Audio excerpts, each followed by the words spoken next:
Grand Canyon, the Grand Canyon, Bob Williams. Good evening, fellow Toastmasters. How many of you have been to the Grand Canyon? Some of you have. I'm going to talk tonight about a little bit about the history of the Grand Canyon and its discovery by John Wesley Powell, as well as my own experiences with the Grand Canyon.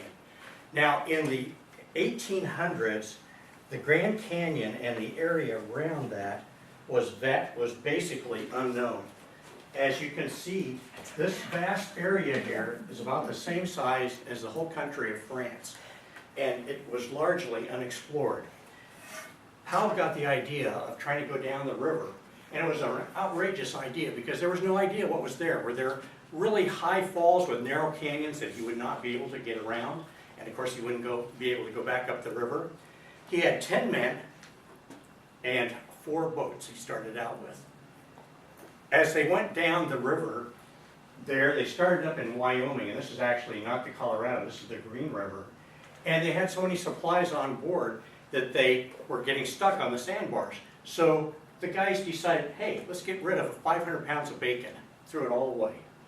A couple of days later, one of their boats hit a rock in the middle of the stream, broke in half, and they lost 1/3 of their supplies.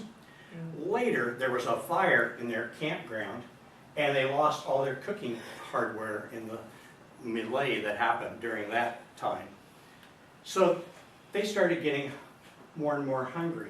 When they got down a ways, there was a trading post not too far from the river, and one guy decided, I've had enough, I'm out of here, so he left. So the 9 remaining guys continued on down. When they finally got down here, this is where the Colorado comes into the Green, and it originates back up here in Colorado in the Rocky Mountain National Park. Now they had 2 huge rivers to go down. They finally got to the Grand Canyon, and the steep walls hemmed them in, and they had no idea what was ahead of them. They had rapids. In fact, by the time they had got there, they had run 414 rapids and portaged around 63 rapids, which were too difficult for them to go through. These were men that had no experience with whitewater, and Powell was the only one that had a life jacket. How they survived, who knows? Little wooden boats. Well, finally, they were probably 2/3 of the way through the Grand Canyon, and 3 guys said, we've had enough. We're not going to go any farther with you. We're going to hike out. So they left the party, and now with only 6 men left, they had to abandon one of the boats because they didn't have enough men to run all 3 boats. And now it was a desperate attempt to get back to civilization before they starved to death. And there, where the Virgin River, south of Las Vegas, enters the Colorado, there was a group of Indians and some Mormons that were there to help them in case they made it, or to look for remains of their boats if it came drifting by. They made it, and unfortunately, the 3 men that elected to go off on their own were murdered. And some blame it on Mormons, some will blame it on the Indians. Who knows? But they had traveled about 1,000 miles, lost a mile of elevation, one of the tremendous things that they had done. And previous explorers usually had followed Indian trails. Lewis and Clark mainly followed things that the Indians had done. This was totally unknown. Powell had a great career later on as he continued doing explorations, and he was an amateur geologist. Now, my own experience with the Grand Canyon was mainly as a drive-by. Be in a rush somewhere and say, oh yeah, there's the Grand Canyon, stop for 5 minutes, look over, wow, that's great, take off again. And I always wanted to do more. I wanted to go to the bottom. And the website says you cannot do that in one day. It's not safe. Many people have to be rescued, helicoptered out. It's just impossible. Don't even think about it. So I thought, well, I'll go down to the bottom and camp. So for a couple of years, I've been applying to try to get a permit. And the permits are limited, the spaces are limited. No luck whatsoever. Then I ran into a friend of mine, and I said, yeah, I'd really like to go to the Grand Canyon, but I can't seem to get a permit. He said, do a day trip. And I said, well, that's too hard. He said, I did it. A group of us started on the south rim. We went to the north rim, and then we returned to the south rim. I said, wow, 22 hours of hiking. I couldn't believe it. I said, well, if this guy can do it, that. So when I looked at the map, I decided that instead of going from the south rim, I would go from the north rim, because the north rim is higher, which means that I wouldn't have to gain as much altitude. It's almost 1,000 feet higher than the south rim. I'd never been to the north rim before. It's a great place.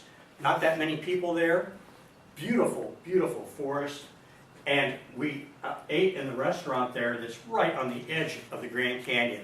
And I told the waitress, I hope our restaurant doesn't fall off the edge before we finish our meal. It was that fantastic.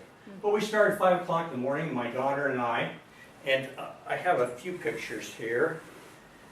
See if we can get this to work. Oops. Unfortunately, we got so tired that we kind of quit taking very many pictures.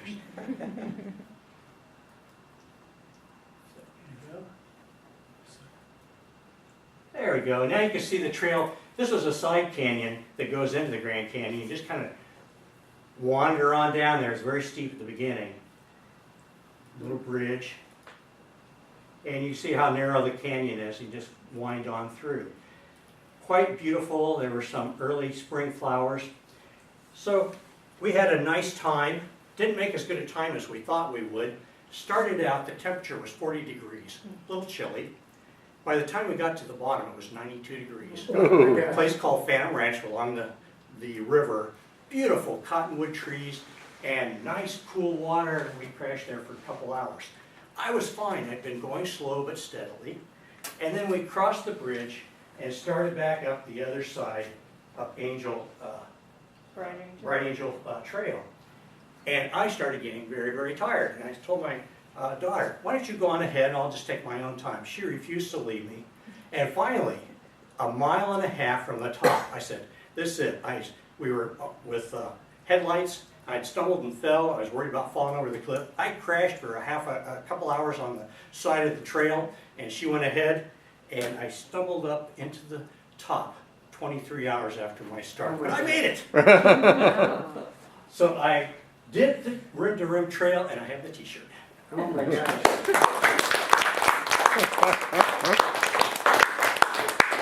I think I'd rather All right, her roll. thank you, Bob.